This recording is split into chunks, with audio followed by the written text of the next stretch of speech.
صحابہ نے پوچھا یا رسول اللہ صلی اللہ تعالیٰ علیہ وسلم آپ ان کو بیان کر رہے ہیں جو مر چکے ہیں؟ حضور صلی اللہ تعالیٰ علیہ وسلم نے فرمایا ہاں یہ زندوں سے بھی کہیں زیادہ سنتے ہیں۔ حضور ان سے پوچھ رہے تھے کیا اللہ نے جو ہم سے وعدہ کیا تھا وہ پورا نہیں ہوا؟ کیا تم نے نہیں دیکھا کہ ہم حق پر تھے اور ہمارا وعدہ پہنچ چکا اللہ کا؟ حضور ان سے سوال کرتے جا رہے تھے۔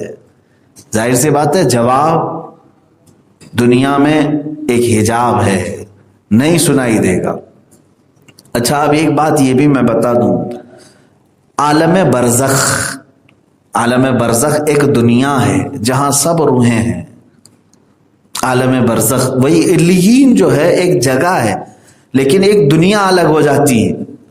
جیسے اس کو عالم حیات کہیں آپ، یہ زندگی کی دنیا ہے، جسم اور روح دونوں کے ساتھ۔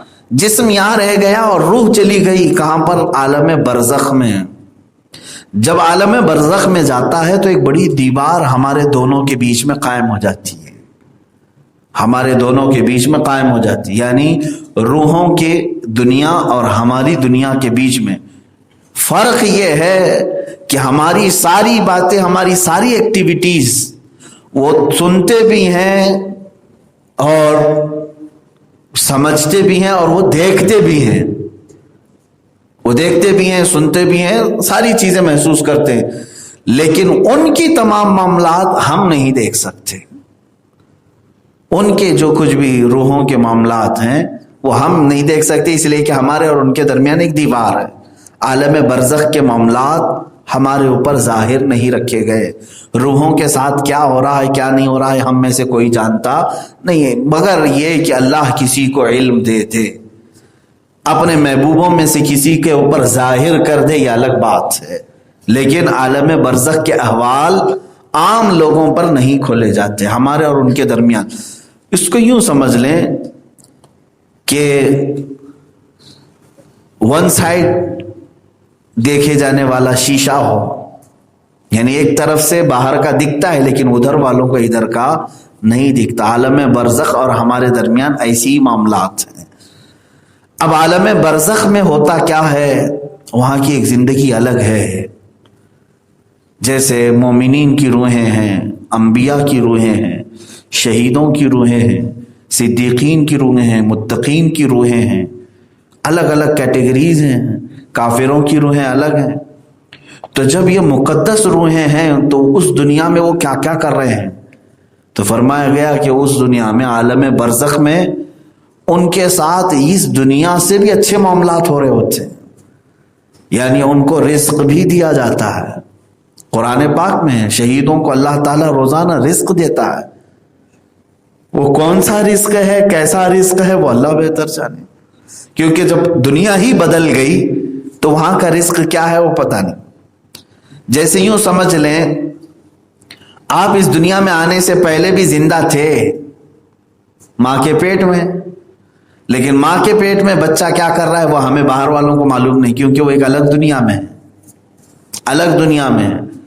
اور بچہ جو ہے اندر ماں کے پیٹ میں رہ کر کے باہر کی چیزیں محسوس نہیں کرتا ہے۔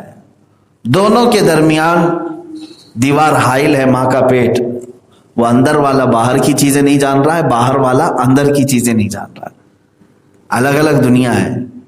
اور پھر یہاں آنے کے بعد ہم ساری چیزیں ایک دوسرے کو دیکھتے ہیں، لیکن عالم برزخ کی چیزیں ہم نہیں دیکھتے، عالم برزخ والے ہمیں دیکھ رہے ہوتے ہیں۔ اب آگے چلتے ہیں۔ علیین کے مقامات پر انبیاء ہیں، صحابہ ہیں، شہداء ہیں، صالحین ہیں، سب کی روحیں ہیں، اور کبھی وہ سبز پرندوں کی شکل میں جنت میں اڑ رہی ہوتی ہیں، اور کبھی زمزم کے کنویں پر، اور کبھی خانہ کعبہ کے ارد گرد، اور کبھی روضہ رسول کے پاس۔ مومنین کی روحیں قبض ہونے کے بعد، کافروں کی روحیں سجین میں ہیں، ساتویں زمین کے نیچے شیطانی لشکر کے ساتھ، لیکن وہ قید میں ہیں۔ اور ایک حدیث پاک میں ملتا ہے یمن میں ایک وادی ہے، ایک کنواں ہے جو سخت ترین بدبو والا پانی ہے، اس کنویں کے پاس کافروں کی روحیں ہوتی ہیں، اور بعض ان کے مرگھٹ پر ہی جہاں ان کو جلایا جاتا ہے، جہاں انہیں دفنایا جاتا ہے وہیں ہوتی ہیں۔ تو ان کی روحیں اس طرح سے الگ الگ مقامات پر ہیں، لیکن قید میں ہیں۔ آزاد نہیں۔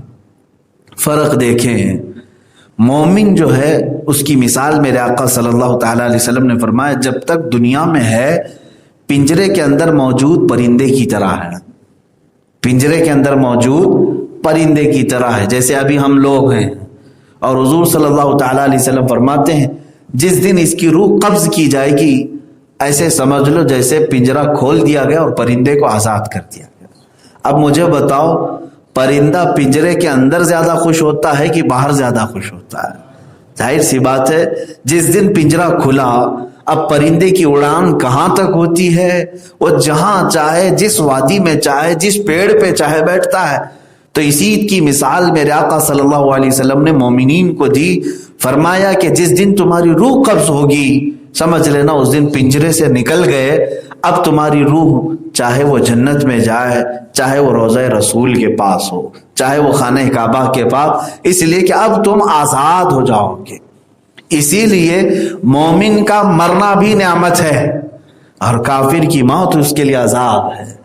ہم تو موت سے ڈرتے نہیں، اس لیے کہ موت کے بعد ہمارے لیے وصال محبوب ہے، اللہ سے ملاقات ہے، رسول پاک صلی اللہ تعالیٰ علیہ وسلم کا دیدار ہے۔ بہرحال میرے عزیزوں، ایک بات جو میں نے چھیڑا تھا وہ یہ ہے کہ ایک صاحب نے ایک واقعہ ہمیں بھیجا اور کہا کہ آپ کہتے ہیں کہ روح جسم میں دوبارہ نہیں آتی، تو اس واقعے کا کیا مطلب ہے؟ میں سمجھاتا ہوں کون سا واقعہ ہے۔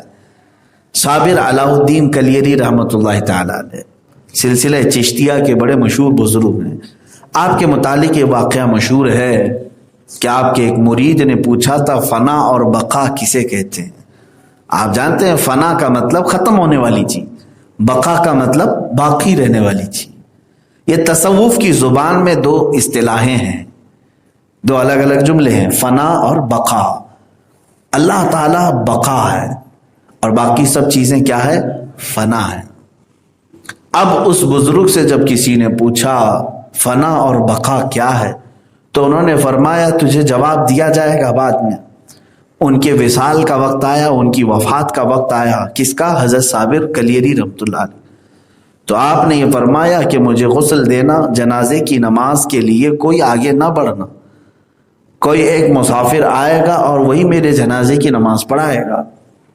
آپ کی وصیت کے مطابق آپ کو غسل و کفن دے کر کے لوگ جنازے کو سامنے رکھے، ایک بڑی تعداد میں لوگ نماز کے لیے حاضر تھے۔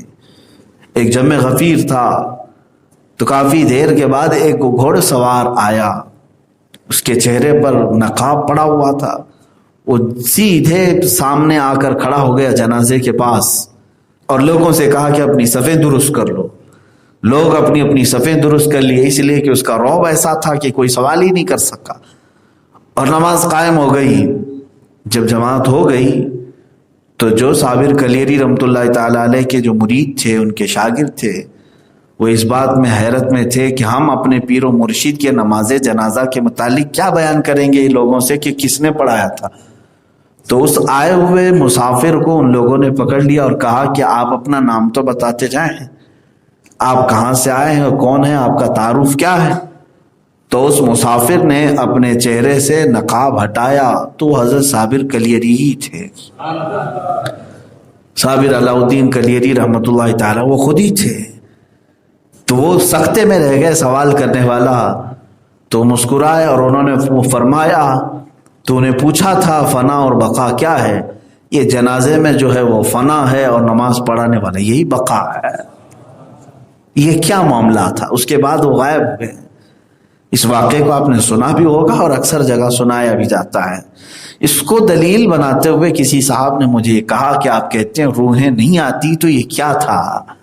میرے عزیز میں آپ کو بتاؤں، اسی لیے میں نے شروع سے اس ٹاپک پر کہا کہ مومنین کی روحوں کو اللہ نے بڑی آزادی عطا کی، بڑی آزادی عطا کی اور قوت عطا کی ہے۔ اب یقیناً جو انہوں نے کہا فنا اور بقا، جو جسم تھا وہ فانی ہے اور جو روح ہے وہ باقی ہے۔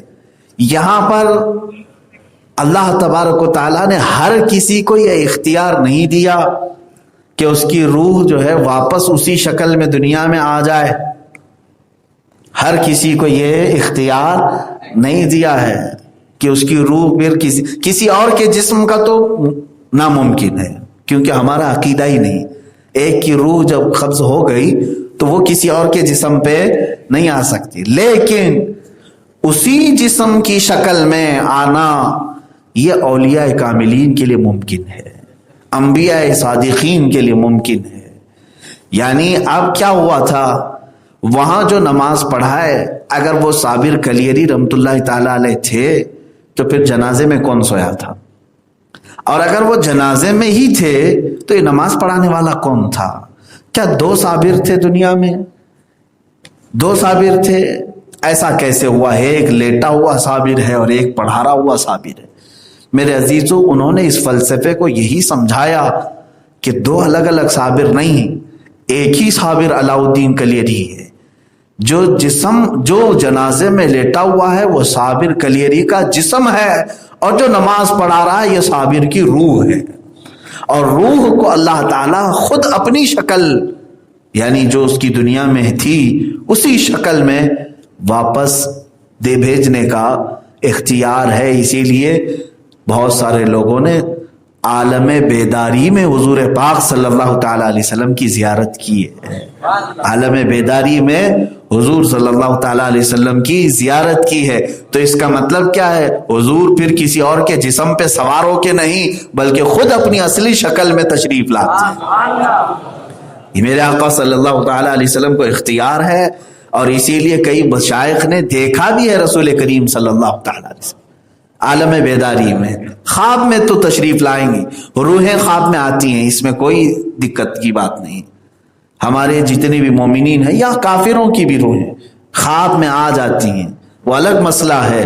لیکن عالم بیداری میں انتقال کے بعد ہر ایک کو یہ پاور اور اختیار نہیں ہے. یہ صرف انبیاء صادقین، اولیاء کاملین کو اللہ نے اختیار دیا ہے، کسی دوسرے کی شکل میں نہیں بلکہ ان کی ہی اپنی اصلی شکل میں دوبارہ وہ حاضر ہو سکتے ہیں، لیکن لمیٹڈ ٹائم کے لیے بھی.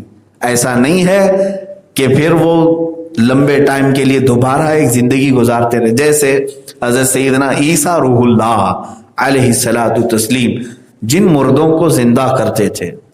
اب ظاہر سی بات ہے یہاں پر بھی سوال ہوتا ہے نا، ایک آدمی جب مر چکا، قبر میں جا چکا، اس کا معاملہ ختم ہو گیا، جسم سڑ گیا ہے، روح علیین میں ہے کہ سجین میں ہے پتہ نہیں ہے، لیکن عیسیٰ علیہ السلام جب قبر کو ٹھوکر مارتے، قبر پھٹتی اور وہاں سے مردہ کھڑا ہوتا.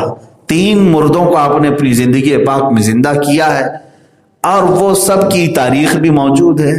وہ کیا ہوتا تھا میرے عزیزو؟ ایسا نہیں ہے کہ ایک نیا آدمی تیار ہوتا تھا، بلکہ اسی کی روح کو اسی کے جسم میں دوبارہ واپس اللہ اپنے حکم سے چاہتا تو واپس بھیجتا اور پھر وہ کھڑا ہوتا. اس میں عیسیٰ علیہ الصلوۃ والتسلیم کا صرف آرڈر کرنا ہے، یعنی بظاہر عیسیٰ علیہ السلام کا قدم لگانا یا ہاتھ لگانا ہے، لیکن اللہ کے چاہے بغیر نہیں ہے. قرآن میں جہاں پر بھی یہ بات آئی ہے، حضرت عیسیٰ علیہ السلام نے ساتھ ہی یہ فرمایا وَأُحْيِي الْمَوْتَى بِإِذْنِ اللَّهِ، میں مردوں کو زندہ کرتا ہوں اللہ کی اجازت سے. ایسا نہیں انہوں نے فرمایا کہ میں جیسا چاہوں کروں گا، اللہ کی اجازت سے. تو اللہ تبارک و تعالیٰ قادر مطلق ہے، جس روح کو جب چاہے اسی کے جسم میں دوبارہ اسے اٹھائے. جیسے اصحاب کہف کا معاملہ ہے، 300 سال سوتے رہے لیکن دوبارہ کیا کسی اور کے جسم پہ سوار ہو کے آ گئے؟ نہیں، بلکہ انہی کے جسموں میں اللہ نے دوبارہ اس روح کو ڈالا اور وہ دوبارہ زندہ ہو کر کھڑے بھی ہوئے. انبیاء صادقین کے متعلق بھی یہی ہے، انبیاء کرام علیہ السلام کی روحیں ان کی جسموں میں بھی واپس رہتی ہیں، وہ اعلیٰ علیین میں ہیں. اب یہاں پر ایک اور مسئلہ مجھے عرض کرنا ہے. روح کو اتنی طاقت دے دو روح کو کہ وہ بقا کی منزلیں طے کرے. بقا کی منزلیں کیا ہے؟ کہ تمہارے انتقال کے بعد بھی اللہ تعالیٰ تمہیں تمہاری روح کو اتنا تصرف عطا کرے، اتنی طاقت دے جو اولیاء کاملین کو ملتی ہے. وہ کیا ہے؟ اب یہاں پر ان کی قبروں میں جسم ہے، روح علیین میں ہے، جہاں پر بھی ہے یا قبروں میں بھی ہے. ہوتا یہ ہے کہ ہم اعتقاد یہ رکھتے ہیں کہ ان کے مزارات پر جائیں گے تو ہمارے معاملات حل ہو جائیں گے۔ میاں وہ ایک الگ دنیا میں ہمارے معاملات کیسے حل کرتے ہیں؟ کیوں ہمارے معاملات کو حل کریں گے؟ یہ سوال ہے نا، میں بتاتا ہوں۔ ہاں یقیناً، کیونکہ قرآن پاک میں اللہ نے فرمایا شہیدوں کو اللہ روزانہ رزق دے رہا ہے۔ بل احیاء عند ربهم یرزقون، وہ زندہ ہیں اور اپنے رب کے پاس سے رزق پا رہے ہیں۔ مفسرین فرماتے ہیں کہ اللہ کے ولی، وہ شاید شہید ہوں، صدیق ہوں، صالح ہوں، رزق پا رہے ہوتے ہیں اللہ کی طرف سے۔ رزق کا مطلب صرف کھانا پانی نہیں ہے، کھانا پانی کو رزق نہیں کہتے، نیک اولاد بھی رزق ہے، مال بھی رزق ہے، صحت بھی رزق ہے۔ اسی لیے دیکھنا اب دعاؤں میں جب ہم مانگتے ہیں اللہ سے تو یوں کہتے ہیں اللہم ارزقنا لسانا ذاکرا، اے اللہ تو مجھے رزق کے طور پر ذکر کرنے والی زبان دے دے۔ تو یہ بھی رزق ہے۔ رزق میں بہت ساری چیزیں آتی ہیں، لیکن اکثر لوگ کیا سمجھتے ہیں، روٹی چاول وغیرہ اسی کو رزق کہتے ہیں۔ رزق کا مفہوم بہت طویل ہے۔ کپڑے بھی رزق ہیں، صحت بھی رزق ہے، اولاد بھی رزق ہے، ماں باپ کا تمہیں دیا جانا یہ بھی رزق ہے، گھر اللہ نے تمہیں دیا یہ بھی رزق ہے، زمین کا مالک تمہیں اللہ نے بنایا یہ بھی رزق ہے۔ بہت ساری چیزیں رزق میں آتی ہیں۔ تو قرآن میں اللہ فرما رہا ہے ان کو اللہ رزق عطا کرتا ہے، اس کا مطلب بے شمار چیزیں عطا کر رہا ہے، بے شمار چیزیں۔ اب میرے عزیزو، مفسرین فرماتے ہیں وہ خود اس میں سے استعمال کرتے ہیں جو انہیں چاہے۔ کھانے والا رزق ہو تو کھا لیتے، پہننے والا ہو تو پہن لیں، استعمال کرنے والا ہو استعمال کر لیں، لیکن اللہ کا عطا کیا ہوا اتنا ہوتا ہے کہ وہ کل استعمال نہیں کرتے، جتنا چاہے استعمال کرتے ہیں۔ اب ان کے قریب جو بھی آتا ہے اپنے رزق میں سے انہیں بھی کھلا دیتے ہیں، انہیں بھی دے دیتے ہیں۔ یہ ہے مزارات اولیاء پر ہم جو جاتے ہیں اسی اعتقاد کے ساتھ کہ اللہ کا دیا ان کے پاس بہت کچھ ہے، وہ خود استعمال کرتے ہیں اور جو ان کے قریب جاتا ہے اسے بھی کھلا پلا دیتے ہیں۔ غریب جائے، کھانے کی حاجت ہو تو کھانا مل جائے، پہننے کی حاجت ہو تو پہننا مل جائے، اولاد کی حاجت ہو تو اولاد مل جائے، کیونکہ یہ سب رزق اللہ نے انہیں عطا کیا ہے۔ میرے عزیزو، روحوں کے معاملات بڑے طویل ہیں، بس کہنا یہ ہے کہ جس صاحب نے سوال کیا تو ہو سکتا ہے انہیں تشفی ہو گئی ہوگی کہ روح کسی دوسرے کے جسم پر داخل نہیں ہوتی، آتما کسی اور کے اوپر سوار نہیں ہوتی۔ یہ ہمارا عقیدہ نہیں ہے، نہ ہم پورن جنم کو مانتے ہیں کہ اب مرنے کے بعد دوسرا جنم ہوگا، تیسرا جنم ہوگا، 7 جنم ہوں گے، یہ سب ہمارا عقیدہ بھی نہیں ہے۔ ہم ایک بار پیدا ہوئے ہیں، ایک ہی بار مریں گے، ایک بار پیدا ہوئے ہیں ایک ہی بار مریں گے، دوسری مرتبہ پیدا بھی نہیں ہوں گے، دوسری مرتبہ مریں گی بھی نہیں۔ ہاں، دوسری مرتبہ اٹھائے جائیں گے، قیامت کے دن زندہ کیے جائیں گے۔ وہ پیدا ہونا اس کو نہیں کہتے، پیدا تو ماں کے پیٹ سے ہوتا ہے۔ دوسری مرتبہ جو قیامت کے دن اٹھائے جائیں گے، عقیدے میں ہمارے کیا ہے، قیامت کے دن دوبارہ پیدا ہوں گے نہیں، بلکہ دوبارہ اٹھائے جائیں گے۔ یہ عقیدہ رکھیں، بس کافی ہے۔ یہاں پر دنیا میں یہ تمام عقائد اسلامی نہیں ہے کہ آپ یہاں مرنے کے بعد، اس لیے کہ یہ کہہ کر کے کچھ لوگوں کو بے حس کر دیا گیا ہے، ارے اس جنم میں کر لو، اگلے جنم میں پاپ سب دھل جائیں گے، اگلے جنم میں ہم نیک بن جائیں گے، اچھے ہو جائیں گے۔ یہ سوچتے ہوئے کئی لوگ گمراہ ہو گئے ہیں، عیاشی میں مبتلا ہو گئے ہیں۔ میرے عزیز، ایک ہی زندگی تمہیں دی گئی، ایک ہی زندگی، ایسا نہیں ہے پورن جنم ہوگا۔ اچھا، یہ بھی عقیدہ غلط ہے، اسلامی عقیدہ نہیں ہے کہ یہاں دنیا میں اگر اچھے کام کیے تھے تو دوبارہ اچھے لوگوں میں پیدا ہو گئے، اور اگر پاپ کیے تھے، ستائے تھے، تو بعض لوگوں کا عقیدہ یہ ہے کہ کتے بن کے پیدا ہوں گے، بلی پیدا ہوں گے، چوہے پیدا ہوں گے۔ یہ اسلامی عقیدہ نہیں ہے میرے عزیزو۔ تو پھر جو کتے گلی میں گھومتے رہتے ہیں ان کا کچھ نہ کچھ تو نام ہونا چاہیے۔ چوہے جو یہاں ممبئی کی سڑکوں پہ آ جاتے ہیں، ان کا پرانے زمانے کی اگر کچھ ہو تو ان کا نام تو ہونا چاہیے۔ کہیں نام سنا آپ نے ان کا؟ یہ تمام چیزیں انسانی توہمات ہیں، اس کی کوئی اصل نہیں ہے، اسلامی عقیدے کے برخلاف ہے۔ ہاں اس عقیدے کے ساتھ جیو کہ ایک ہی مرتبہ اللہ نے ہمیں لائف دیا ہے، ایک ہی مرتبہ زندگی دیا ہے، دوبارہ زندگی نہیں ملے گی، شہیدوں کو نہیں ملنے والی ہے۔ شہیدوں کو، شہید یہ تمنا کرے گا کہ اللہ کاش ایک مرتبہ اور مجھے دنیا میں بھیج دے، ایک مرتبہ اور دنیا میں بھیج دے، میں تیری راہ میں پھر لڑوں گا، پھر اپنی جان نچھاور کروں گا۔ لیکن رب تبارک و تعالیٰ نے فرمایا قانون مکمل ہو چکا، جسے بھیجا گیا ایک وقت کے لیے بھیجا گیا، دوبارہ دنیا میں کسی کو نہیں بھیجا جاتا۔ میرے عزیزو اس کی اب ویلیو سمجھو، جو دن ہمارے گزر رہے ہیں ایک ہی مرتبہ، آج کا یہ بدھ آیا، دوبارہ زندگی میں کبھی نہیں آنا ہے، زندگی میں تو چھوڑو قیامت تک بھی نہیں، قیامت کے بعد بھی نہیں آنا۔ یہ جو آج کا دن گزرا، آج کی رات گزری، ختم ہو گئی، اس کے بعد نہ میری لائف میں کبھی آنا ہے، نہ تمہاری لائف میں آنا ہے، نہ ہی ہمارے بچوں کی لائف میں یہ دن آئے گا، یہ گزر چکا۔ اب جو آئے گا وہ نیا ہی ہوگا، ہر چیز نئی آ رہی ہے، ہماری زندگی میں پرانی کوئی چیز پلٹ کر کے نہیں آنی ہے۔ تو آپ اس کی اہمیت سمجھو کہ ہم اپنے قبضے روح کے قریب سے قریب جاتے جا رہے ہیں، ہم اپنی زندگی کی گھڑیاں طے کرتے کرتے بہت قریب موت کے پہنچتے ہیں۔ تو روح کا جو معاملہ ہے وہ اللہ کے حوالے ہے۔ اب آپ یہ سوچو، اللہ نہ کرے کہ ہماری روح کہیں کافروں کی روحوں میں چلی جائے، معاذ اللہ رب العالمین، اشہد ان لا الہ الا اللہ۔ میرے عزیزو ایمان پر انتقال ہو جائے تو روحیں علیین میں پہنچتی ہیں، 7ویں آسمان کے اوپر۔